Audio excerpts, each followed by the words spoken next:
Assalamualaikum warahmatullahi wabarakatuh. Hello everyone, my name is Yudara Sandi. You can call me Yuda. I'm from 11 Group. Today I would like to present about gender roles. The first is gender roles definition.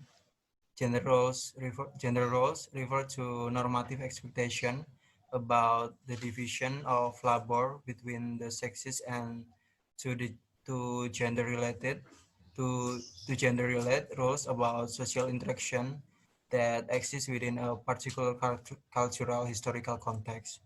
The example like traditionally for men to be masculine, they are expected to display attributes such as strength, power, and competitiveness, and less openly display emotion and affection, especially toward other men.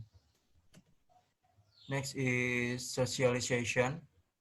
Gender socialization is the process by which we learn our cultures, gender relate roles, norm, and expectation.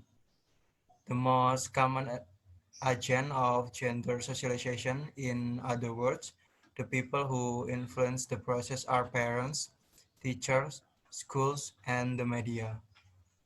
Through gender socialization, children begin to develop their own belief about gender and ultimately form their own gender identity. Next is attitudes.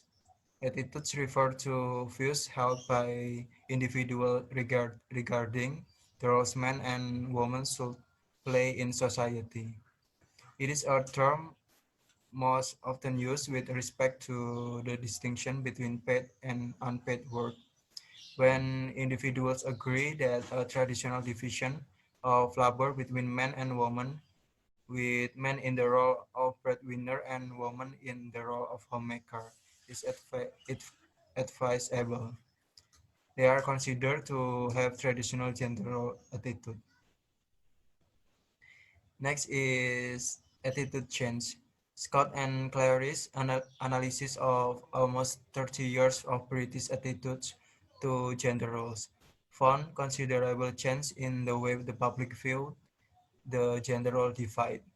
They predict that while we might expect to see further reduction in support for a gender division of labor in subsequent years, the speed of change in attitude will slow down. This is because the attitudinal gap between the different generations was narrowing as it become increasingly acceptable and employed.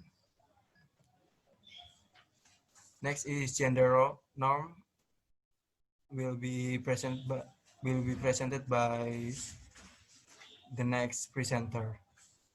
For the next presenter, time is yours. Okay, I will continue the presentation.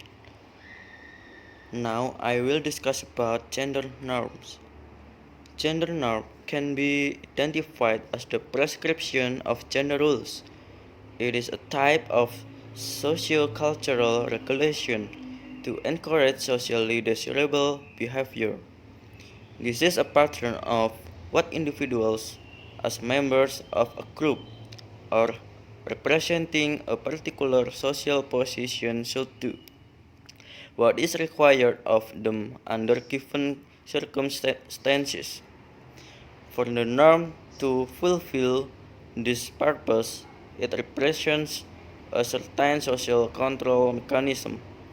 Characterized by generality, it can be applied in different contexts. It is not a set of specific partial instructions, but rather principles and consequences. Individuals are aware of the general rules which control the activity of individuals. For the norm to fulfill the regulatory rule, it must be known, and if the norm is perceived as a regulation, sanctions are always associated. For example, in Indonesia, especially in certain areas women are prohibited from coming home late at night. If she did, she could be labeled a bad woman. In other countries such as British and US, they tend to be freer and don't mind this. Okay, now I will discuss about value. Values are abstract concepts that certain kinds of behavior are good, right, ethical, moral, and therefore desirable. In the United States, one value is freedom, another is equality. These values can come from a variety of subcultures or social institutions.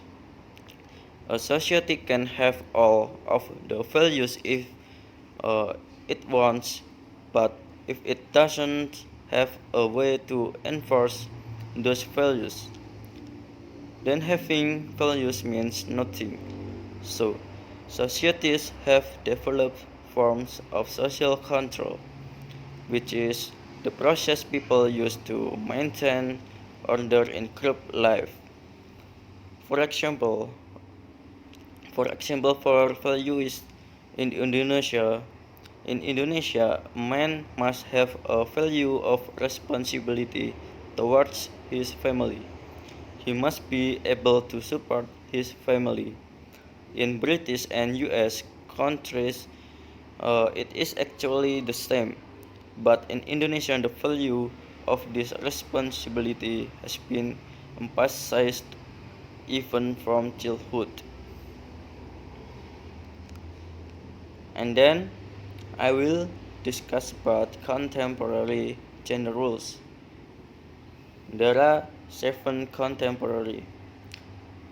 The first is until the last generation, the bipolar gender role was the dominant. The second, there is model used to explain male-female differences. And the third, according to this model, males and females are polar opposites. And the fourth, males possess exclusively instrumental traits. And the fourth, females possess exclusively expressive ones. And then there is the sixth is while sociologists no longer use this model, American beliefs related to gender roles have changed little. And last, there is the problem with the view that men and women are opposites is that it is erroneous. Men and women are more alike than different. Okay, I will discuss about gender roles and society. Gender roles are based on the different expectations that individuals, groups, and societies have of individuals based on their sex and based on each society's values and belief about gender. Gender roles are the product of the interactions between individuals and their environments, and they give individuals cues about what sort of behavior is believed to be appropriate for what sex. Next, I will explain about the differences in gender role in 3 countries. First is British. There are one of the big debates in British in the gender equality is the extent to which men and women are essentially the same or fundamentally different from each other. While there are clear biological differences between the sex, the term gender refers to social roles based on the sex of the person. This is an area where there appears to be ongoing social change. Although the language of gender words might be overstated, gender equality remains a challenging and dispute area with implication for the government, employers, and wider society. For example, in British public continues to move away from conservative views of men as breadwinners and women as homemakers. Next, in United States or America, with the population of social construction theories of gender roles, it is paramount that one recognizes that all assertions about gender roles are culturally and historically contingent. This means that what might be true of gender roles in United States for one cultural group likely is not true for another cultural group. Similarly, gender roles in United States have changed drastically over the time. There is no such thing as a universal generalizable statement about gender roles. One main thread in decision about gender roles in the United States has been the historical evolution from a single income family or a family unit in which one spouse, typically the father, is responsible for the family income, to dual income family or family unit in which both spouses generate income. Before the rise of feminism in the 19th century and 1970, and the influx of women into the workforce in the 1980s, women were largely responsible for dealing with home matters, while men work and earn income outside the home. Well, some claims that this was sexist structure, others maintain that the structure simply represents a division of labor or a social system in which a particular segment of the population perform one type of labor and another segment perform another type.